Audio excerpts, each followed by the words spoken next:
नीले आसमान के नीचे फैले पहाड़ों की चोटियां किसी पुराने रहस्य की तरह चुप थीं। उन पहाड़ों के बीच से होकर एक टेढ़ी मेढ़ी सड़क कांच घाट की ओर जाती थी। एक ऐसा इलाका जो अब मानचित्रों पर भी नहीं दिखता। स्टेशन से उतरकर हमने एक जीप तय की।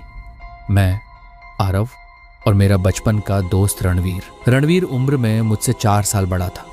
कॉलेज में पैरानॉर्मल रिसर्च पढ़ा था और अजीबो गरीब जगहों की खोज करना उसका जुनून था। मैं तो बस उसकी कहानियों का दीवाना था, इसलिए उसके साथ चल पड़ा। तू सोच में क्यों डूबा है?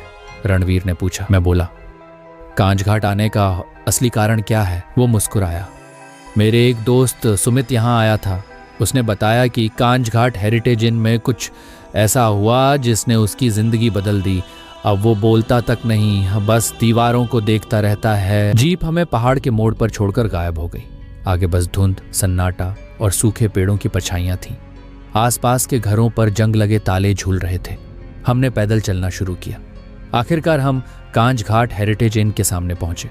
एक पुरानी ब्रिटिश शैली की हवेली, जिसकी खिड़कियों से हवा नहीं, फुसफुसाहटें निकल रही थीं। रणवीर ने दरवाजा खटखटाया। कुछ देर बाद एक भारी आवाज आई। कौन हो तुम? सामने करीब 55 साल का आदमी खड़ा था, सफेद दाढ़ी और लाल आंखों वाला। रात भर रुकना है अंकल, रणवीर ने कहा। हेरिटेज इन बंद है, यहाँ कोई नहीं रहता। वह झुंझलाया। रणवीर बोला, गाड़ी चली गई है, नीचे उतरना मुश्किल है, पैर में चोट भी लगी है। आदमी कुछ पल चुप रहा, फिर बोला, ठीक है, पर सुबह होते ही निकल जाना। उसका नाम था धर्मदास। उसने हमें एक कमरा दिया। अंदर घुसते ही दीवारों से नमी की बू आने लगी।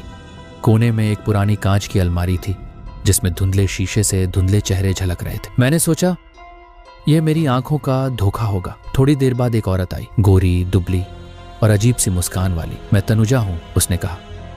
यह हवेली मेरे पिता की थी, अब बंद है। रहो, पर सुबह निकल जाना। रात को 8 बजे पुरानी घड़ी की ठन ठन आवाज गूंजी। हम बाहर निकले। पूरा घर काले अंधेरे में डूबा था। रणवीर ने लाइट ऑन की तो नीली रोशनी में ऐसा लगा जैसे गलियारे के अंत में कोई खड़ा हमें देख रहा है। हम आगे बढ़े। वहां कोई नहीं था, बस लकड़ी की सीढ़ियां नीचे बेसमेंट की ओर जाती थी। जैसे ही मैं नीचे जाने लगा, मेरे पैर पर कुछ नुकीली चीज फिसल गई। खून की कुछ बूंदें और साथ ही एक काले बालों का गुच्छा। रणवीर गंभीर होकर बोला, सुमित ने अपने सपनों में इसी बेसमेंट का जिक्र किया था। चलो देखते हैं। हम दोनों नीचे उतरे। बेसमेंट में हल्की पीली रोशनी जल रही थी। फर्श पर एक त्रिकोणीय चिन्ह बना था, जिसके 3 कोनों पर लकड़ी की कुर्सियां रखी थीं। एक कोने पर कोई बैठा था, काले कपड़े ढका हुआ चेहरा। हमने पीछे से आवाज सुनी, अंदर आओ। बहुत देर कर दी। मैं मंत्रमुग्ध होकर आगे बढ़ने लगा। तभी किसी ने मेरा हाथ पकड़कर पीछे खींचा। धर्मदास था। उसका चेहरा पीला और डर से भरा था। मत नीचे जा, वो बुला रही है। पर मेरे भीतर जैसे कोई और ताकत जाग चुकी थी। मैंने उसे धक्का दिया और नीचे उतर गया। दीपक की लौ हिल रही थी। सामने वही औरत तनुजा। उसकी आंखें अब लाल रोशनी में चमक रही थी। वो बोली, मेरे पिता ने मुझे इस कमरे में बंद किया था, अब तुम दोनों नहीं बचोगे। फिर सब कुछ अंधेरा। जब होश आया तो मैं कमरे में था। रणवीर और तनुजा सामने बैठे थे। क्या हुआ? मैंने पूछा।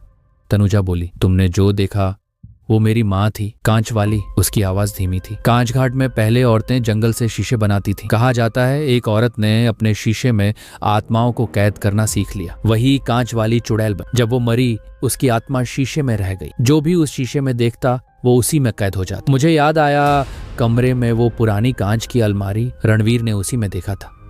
रात को फिर दस्तक हुई। ठक ठक ठक। दरवाजा खोला तो तनुजा वहीं खड़ी, पर इस बार उसकी आंखें कांच की तरह पारदर्शी थीं और अंदर धुंधली परछाइयां तैर रही थीं। अब तुम्हें भी देख लिया मैंने। उसकी हंसी की आवाज शीशे टूटने जैसी थी। हम भागे। गलियारों में हर शीशे में हमारे ही कई रूप झलक रहे थे। हर रूप हंस रहा था, हमारे पीछे दौड़ रहा। अचानक धर्मदास सामने आ गया। बोला, भागो, कांच तोड़ दो वरना तुम भी शीशे में खो जाओगे। रणवीर ने जोर से पत्थर उठाकर अलमारी तोड़ी। अंदर से धुआं निकला और तनुजा की चीख गूंज उठी, तुमने उसे आजाद कर दिया।